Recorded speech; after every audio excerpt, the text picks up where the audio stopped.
What's up YouTube? Angry Asian here, and today we're going to learn how to restore this old Ford Model A, Model T adjustable wrench.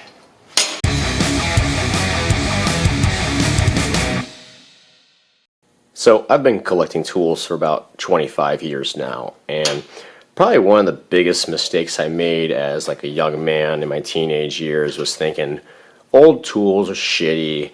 They're old and rusty. I don't want old shit. I want all new Craftsman, whatever, right? And if I had a time machine and I could go back, I could probably have acquired several really cool old tools by manufacturers like SK, Proto, Snap-on, Matco, etc., etc., etc., that I passed up on just because they were old and dirty and I was young and dumb. So then I began to learn, whenever you go to a yard sale or an estate sale or a pawn shop or whatever, check out the old tools section. You can find all types of cool shit. Got this old school oil filter wrench that is, it's all metal. You don't see shit like that anymore. And it's really great for the smaller oil filters. Something, you might just find in a toolbox. Found these cool SK universal sockets. I haven't seen universals before, but not with a socket end like that. So that's really cool. These interesting wrenches with a different design. Not really it's an open end wrench, but not your traditional, half hex style here. Really cool.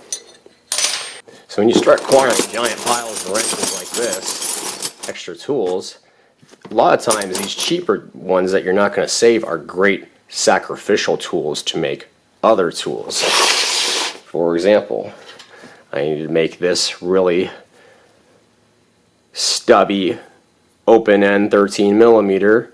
I had to shave it down because I don't remember what I made it for, but whatever I was getting into was really tight access, so I was able to just pull an extra 13 out of the bin there and make one of these. This is the barrel nut wrench for my SIG 516 rifle, which of course has proprietary parts on it. So fuck me, because they don't make those proprietary tools anymore. I had to build my own. So I had to take a piece of plate, basically trace that pattern, use an old wrench, kept this ear on here because I can slide a tube on this, like a piece of round tube, to use as extra leverage, basically like a breaker bar. And then I welded a socket on here so I could actually put a torque wrench on here and actually torque my barrel on.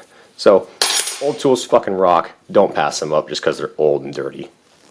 Recently I bought an old toolbox for my real job that had a bunch of old tools in it, and it had this bad boy in there. It's an old school Ford adjustable wrench, and from my research it looks like they actually included these things in some of the Model A, Model T toolboxes from the 20s and 30s. So really cool piece. Still functional, a little tight here because obviously it's kind of rusty and gross. And I'm probably going to restore this more as a, conversation piece, display item than for actual use. But instead of just stripping this down and repainting it, I actually want to put like a patina finish on it. Now, if this wrench was something that was like completely covered in rust and seized up, and I wanted to save a bunch of time and really get it down to the bare metal finish, I'd use this muriatic acid. This stuff is caustic as fuck, so if you're going to use it, number one, make sure you're using it outdoors, and number two, use gloves, real thick gloves, and get yourself like a respirator too, because you do not want to breathe this crap in. And another tip, don't go to like Lowe's or Home Depot to buy this shit, because they're going to have the watered down version that's about half the percentage of hydrochloric acid. Get the stuff that's full strength, put it in a plastic bin, put your tool in there, let it sit for an hour, grab a pair of pliers or something and use that to pull it out, and then rinse it off. Oh, and also if you do that shit, make sure that you have a mixture of water and baking soda that you put in immediately afterwards so that this thing won't basically start rusting instantaneously. So again, I'm not trying to strip this thing down to bare metal. I just want to knock off all this rust and loose paint, and then put some patina on it, and then clear coat it. So my best friend for this job is the old Milwaukee Fuel, a 90-degree grinder, right angle grinder, whatever you want to call it. And as you can see, I got a little wire cut brush, 1/4-inch mandrel fits in there perfectly. And these things are fucking awesome for getting into small, tight spaces that you can't really get into with an angle grinder. So let's go. Let's clean this shit up.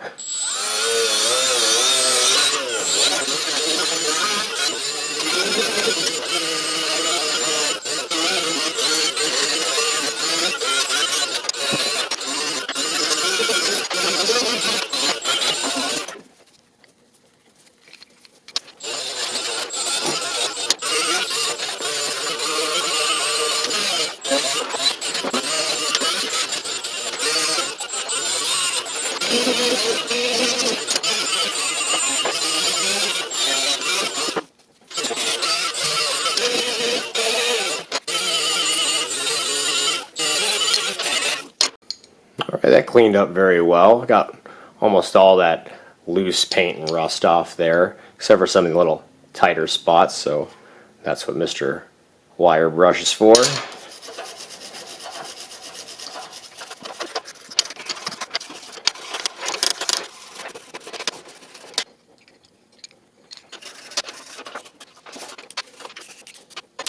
A little bit of compressed air to get all that dust out. Got some acetone and a rag here to clean it all up.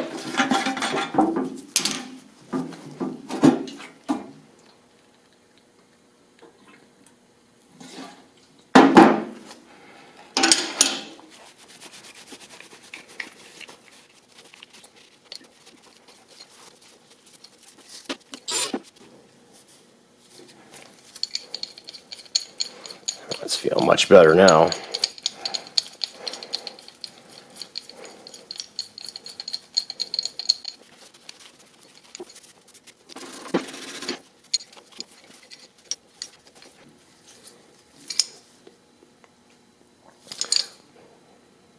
Cleaned up really nicely, especially that logo there. So there's several like instant patina products out there, but the stuff I've used for years is the stuff from Metal Finishes Plus, and I use this because this is what they sell at my local metal supplier.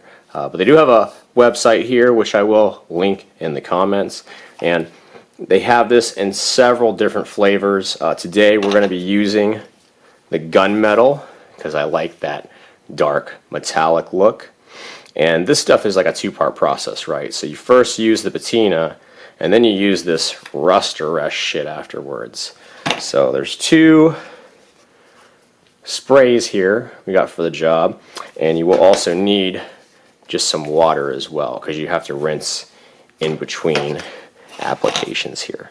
So got a little plastic tub here, got my wrench, it's already been cleaned, and so I use the gunmetal, green spray bottle, and you can be pretty liberal with this stuff. You just really just spray it on.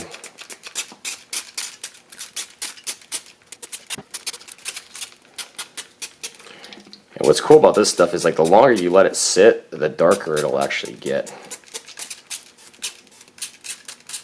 The spray bottle sucks ass here, not to mention I'm kind of low on this stuff, but you get the idea.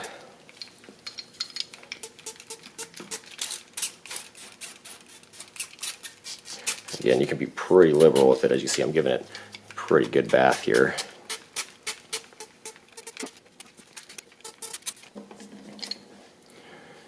Another option with that stuff is that you can like pour it into a container and then just drop it into the container, but I don't find that to be quite as efficient as using the spray. So you can kind of see the difference of the bare metal, that section there that was hidden under there. We'll spray that too.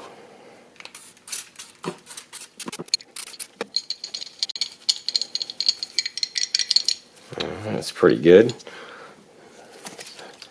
Go ahead and spray it down with the water.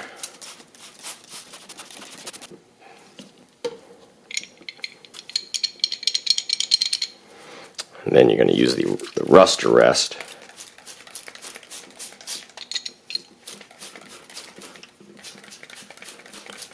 Spray that on pretty liberally as well. And then another rinse with water.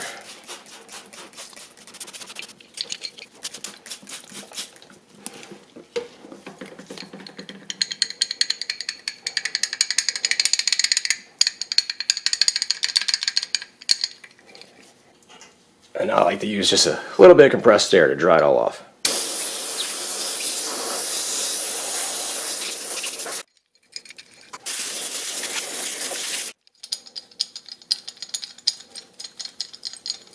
Yeah, it feels great now.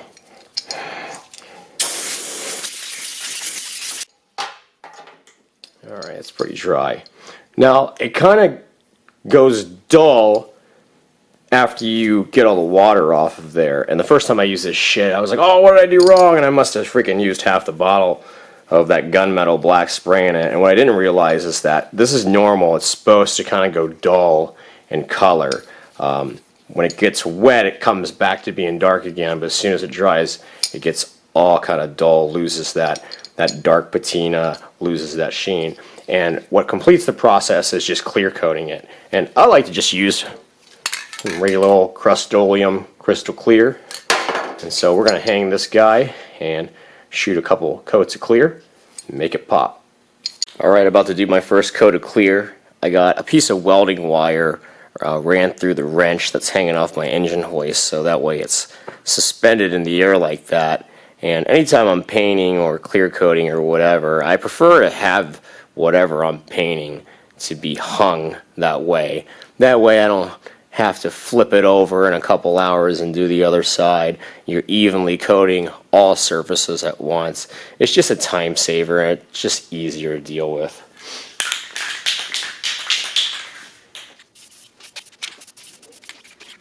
Alright, I've opened that wrench up to about the halfway point, and I'm going to go ahead and shoot one more layer of clear.